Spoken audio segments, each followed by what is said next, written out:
Hensat aja dah nggak apa-apa.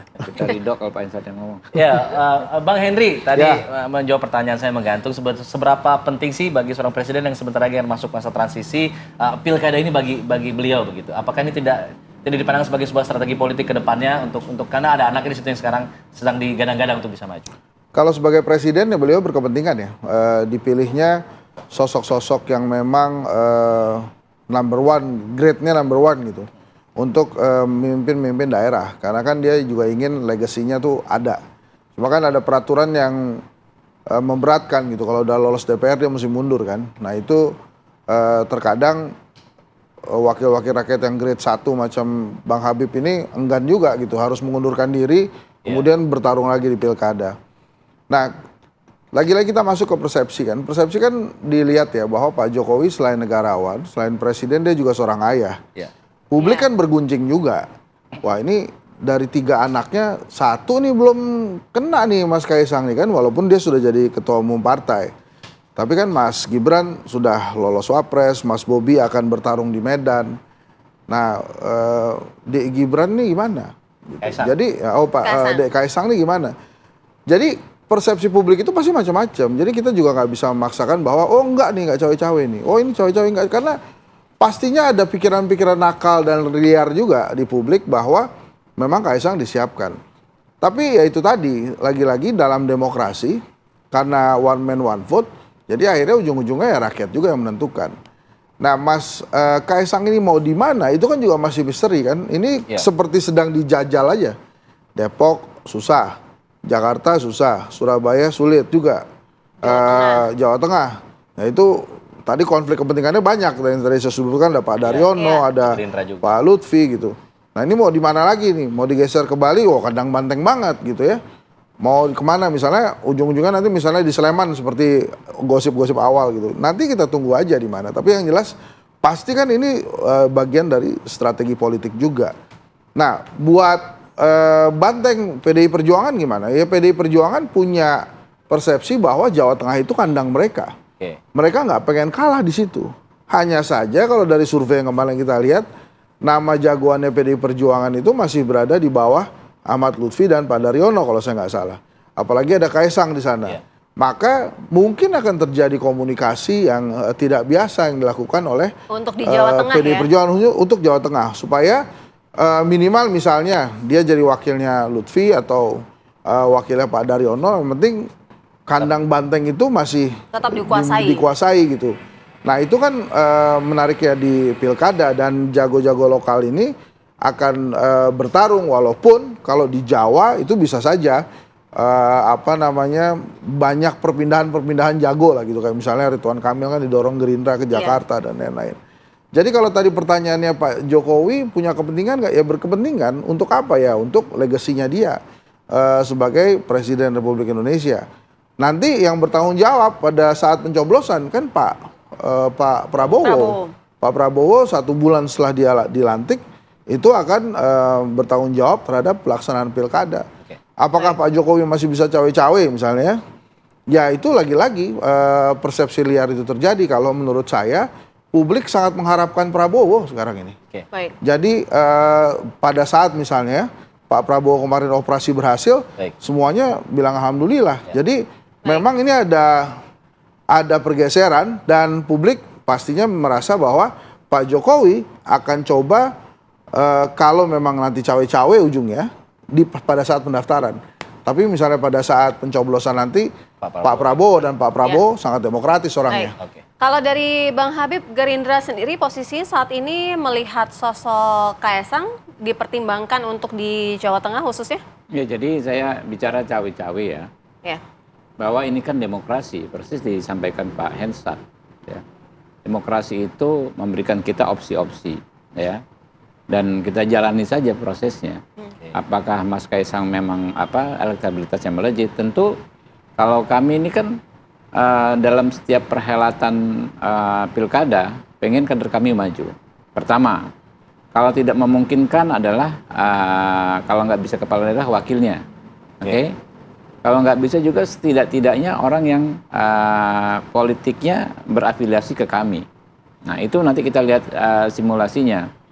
Dan ini semua ya kembali lagi proses demokrasi, masyarakatlah yang akan menilai. Persis Pak Hensat bilang one man one vote. Terlepas ada berbagai variasi pergunjingan di masyarakat. Ada yang mungkin 16% negatif, ya kan? Ada sisanya yang majority silent majority biasa saja dan melihat sesuatu sesuai dengan substansinya. Apakah ini orang terlepas asal usul keluarganya, terlepas jabatan ayahnya berkualitas atau tidak, mereka akan melihat ke substansinya, ya. Kita lihat nanti, ya, publik yang akan menentukan. Jadi sikap kami, partai kami terus berproses, karena kami juga kan di Jawa Tengah atau di Jakarta, di manapun sebagian besar kami tidak bisa menentukan calon sendiri. Gitu. Tapi soal yang tadi ketika nanti Pak Prabowo sudah menjawab, Pak Prabowo yang akan mengawasi kan untuk pada saat pencoblosan di pas pemilu pilkada. Sudah ada pembicaraan dengan Pak Joko Widodo untuk bertransisi dari masa Jadi sekarang. Pak Prabowo sebagai kepala negara besok, ya, kepala pemerintahan tentu akan menundukkan, ya, menjalankan tugas, fungsi dan wewenangnya sesuai dengan konstitusi. Ya. Apapun, ya, akan kami pastikan berjalan sesuai dengan realnya. Dalam konteks apapun, ya, penyelenggaraan negara termasuk pemilu. Bukan cawe-cawe yang mana? Gitu loh. Anda cawe-cawe versi Anda yang negatif apa yang netral, ya kan? Kalau yang netral nggak ada masalah, gitu kan, ya. Kalau yang memang Anda ada praduga negatif, ya hak juga. Cuma memang tinggal dibuktikan saja. Baik, selanjutnya ke Mas Seno. Bagaimana kemudian nanti langkah ke depannya? Tadi dikatakan akan ada, Bang Hensat bilang ya akan ada dinamis sepertinya di Jawa Tengah nih untuk pilkada nanti. Ya, kami mohon waktu untuk diberikan kesempatan melihat lah, Mas. Karena hari ini kan lagi banyak sekali, kami sedang mencoba memfilter. Lagi banyak sekali rentetan-rentetan kebetulan demi kebetulan. Sehingga kami harus mengecek mana sebenarnya yang kebetulan, mana yang sebetulnya kebenaran. Ini harus kami cek. Misalnya bagaimana? Oh, ternyata kebetulan ada yang mengubah aturan undang-undang sehingga usia 30 tahun di MA pada saat dilantik bisa diloloskan. Oke, itu satu kebetulan yang pertama. Oh, kemudian kebetulan ada statement yang meskipun saya percaya dengan teman-teman yang sudah membantah, misalnya bahwa Pak Sekjen PKS mengatakan ada upaya menawarkan ABCDE. Oke, kebetulan ada informasi itu. Oh, ternyata kebetulan ada kemudian wacana muncul, misalnya Mas Kaisang dimunculkan di Surabaya, di Jawa Tengah, di mana. Oke, kebetulan ada informasi itu. Oh, lalu kemudian ada kebetulan baru lagi bahwa ternyata di survei itu paling tinggi. Meskipun misalnya ada Pak Lutfi yang sudah banyak pasang banner, ada kemudian misalnya Mas Bambang Pacul yang juga sedemikian ikonik, ada kemudian Mas Hendrar Priyadi yang 2 periode di Semarang. Oh, ternyata paling tinggi kebetulan Mas Kaisang. Nah, kebetulan demi kebetulan rentetan peristiwa ini kan harus kami filter dulu. Ini ada rangkaiannya enggak satu sama lain atau kebenarannya seperti apa. Nah, tentunya kami butuh waktu begitu. Tetapi pada prinsipnya kami masih percaya pada asas yang kami anut, kaderisasi, proses dan sekolah partai yang kami jalani selama ini harus ada muaranya. Muaranya kemana? Muaranya ya penugasan para kader untuk bisa menduduki jabatan strategis sebagai tanggung jawab konstitusional partai politik. Saya rasa kepentingan partai politik manapun hari ini di situ. Apalagi kan pilkada serentak semua daerah ini kan sesuatu yang baru. Jadi tentu kami akan melakukan pendalaman situasi, pencermatan dan simulasi nama. Tapi yang pasti pemfilteran antara kebetulan dan kebenaran ini yang hari ini sedang kami lakukan juga di waktu yang bersamaan. Saya rasa itu, Mas Alfa. Baik, memfilter kebenaran dan kebetulan. Kalau tadi juga mengutip apa yang disampaikan Bang Hensat yang mengatakan bahwa presiden terlibat, ada sentuhan presiden dalam pilkada itu merupakan satu legacy. Mbak Grace? Ya, tadi Mas Hensat kan bicara soal persepsi ya. Jadi sebenarnya persepsi dibentuk antara lain oleh perbincangan di media dan istilah-istilah yang dipakai antara lain oleh Mas Seno tadi kan kebetulan apa kebenaran begitu kan. Kalau kita lihat nih Mas Seno, surveinya Mas Kaisang kemarin di Pilkada Jawa Tengah, buat di Jawa Tengah gitu kan, ini kan ternyata paling tinggi, mau dipasangin sama siapapun paling tinggi gitu, bahkan lebih tinggi kata Mas Eno daripada yang sudah pasang banner di mana-mana.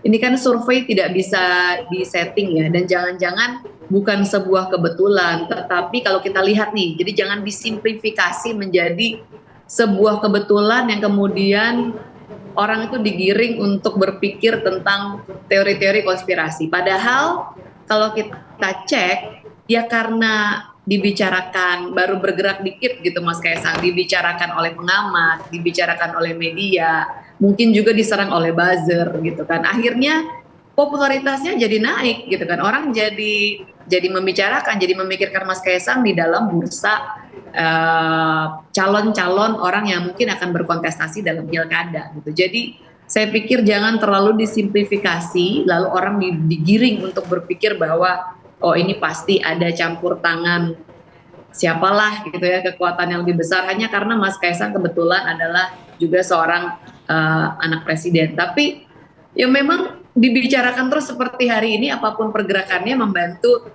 kemudian timbullah survei Mas Kaisang bisa yang paling tinggi gitu. Jadi saya pikir jangan kita terlalu mudah untuk berpikiran negatif gitu. Jangan-jangan ya memang Mas Kaisang punya modalitas sebagai anak muda yang kreatif sehingga dilirik juga oleh banyak partai, dilirik juga oleh masyarakat, dan semakin dibicarakan seperti ini jadinya ya semakin naik popularitasnya kalau di survei Mas Eno, bukan hanya karena kebetulan-kebetulan apalagi settingan gitu kan.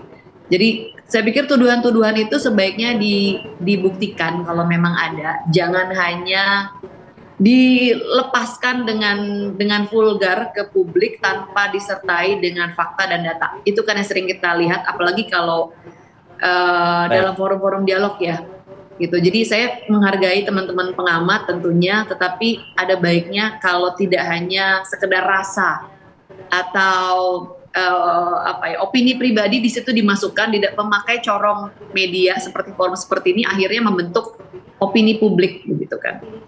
Baik, terima kasih Mbak Grace, terima kasih Mas Eno, terima kasih Bang Hensat, terima kasih Bang Habib, terima kasih.